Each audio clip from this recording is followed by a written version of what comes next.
What's the good word, y'all? It's your boy DKB here. So welcome back. We're breaking down more players from our 2023 NFL draft. And with the second pick in the second round, the New York Jets selected cornerback Jarrick Bernard-Converse out of LSU.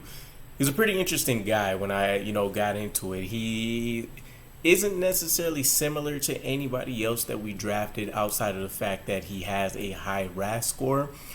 But when you take a look at the physical component to the guy, you get excited about what he could be, the versatility that he brings. So let's go ahead and dive into him. 6'1", 197 pounds. He's definitely built like a safety, but he actually has a background playing cornerback in addition to safety. Safety at Oklahoma, cornerback in his first and only year with LSU. And I think you see a pretty decent mix of both. Obviously, things were swayed a lot more heavily towards him as a safety, but he does offer the ability to play pretty much any position in the backfield. So you're talking about almost 3,000 snaps as a safety, more so a strong safety, and about 600 snaps as a cornerback with LSU.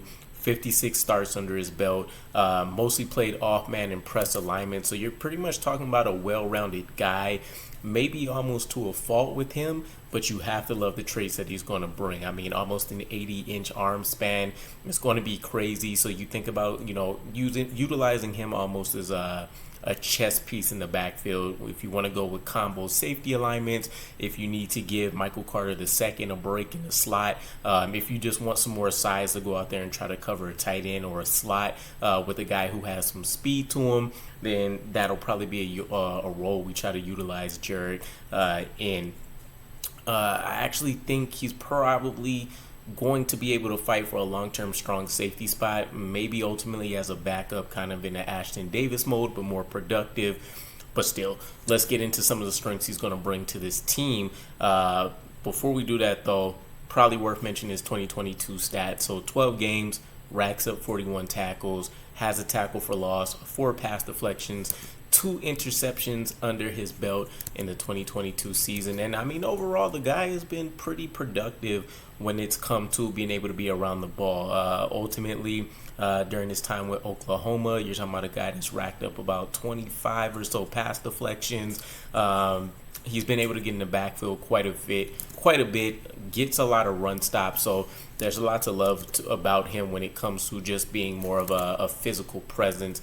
Kind of a tone setter, doesn't necessarily do a crazy amount of big hits or anything like that, but just a pretty effective, consistent guy when it comes to being able to go out there and stop the run. So getting into his strengths, obviously the experience on the boundary, being able to play in the slot, being able to play as a strong safety, and being able to put him out there at free safety to a certain degree. All of that is going to be very useful for a team that has the ability to be flexible in the back end, having a DJ Reed and a Sauce Gardner locking things down on the corner.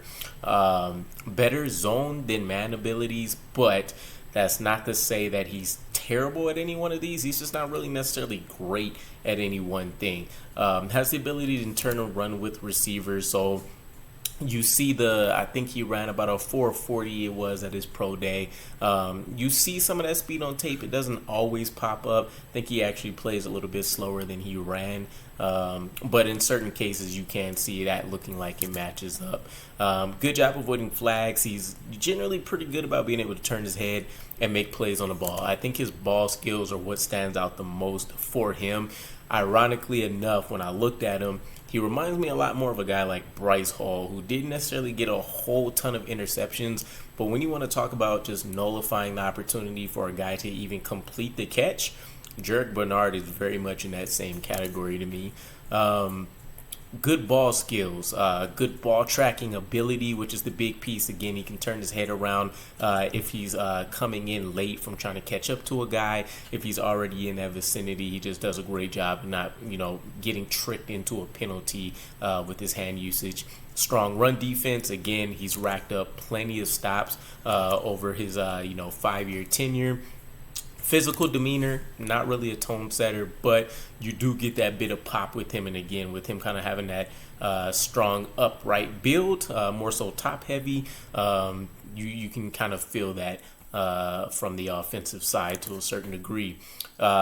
one of the things that'll probably be not talked about enough is his tackling ability. Now, it comes with a caveat, right? He had a pretty low missed tackle rate, 4.3%. Pretty solid open field tackler, can make the plays in space, all of that good stuff. But he's almost kind of like a shoestring tackler. He's not really going to run through anybody. So again, hit stick isn't necessarily going to be his game.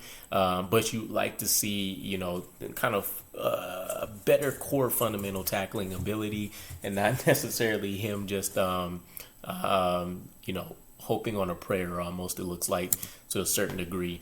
Some of the things we'll need to look out for with him, though, opportunities for him to develop and try to make a strength in his game, or at least mitigate these as best as possible. A lot of hand checks down the field, so even though he does a great job of being able to go out there and make plays on the ball and be around there, whether it be a pass deflection or an interception, he's a guy that definitely does a lot of hand checking. So pass interference calls are going to be more of a prevalent thing for him jumping into the NFL. Not elite recovery skills, so even though he's had a pretty dominant pro day, you see a bit of explosion and burst to him. He's not a guy that if he gets beat, he's going to automatically recover, 100% of the time, or even majority of the time, like we've seen with a guy like Sauce Gardner. So his technique is going to use more work. Stiff hips in transition kind of falls into those recovery skills. He has an okay backpedal. One of the things I didn't see enough is that when he was backpedaling and he's coming back to break on a route, whether if it's he recognized it or he just has an opportunity with a bad throw, or maybe somebody that doesn't have great arm strength to make a play on the ball, you don't always get that ability out of him. Struggles to gain position against stacked routes. So this is more so just his ability to sift through traffic and be able to make the plays that he should make if you stack up, people, bunch formations. We kind of talked about this a little bit with like Zyrie Barnes. Everybody to some degree is going to have this issue.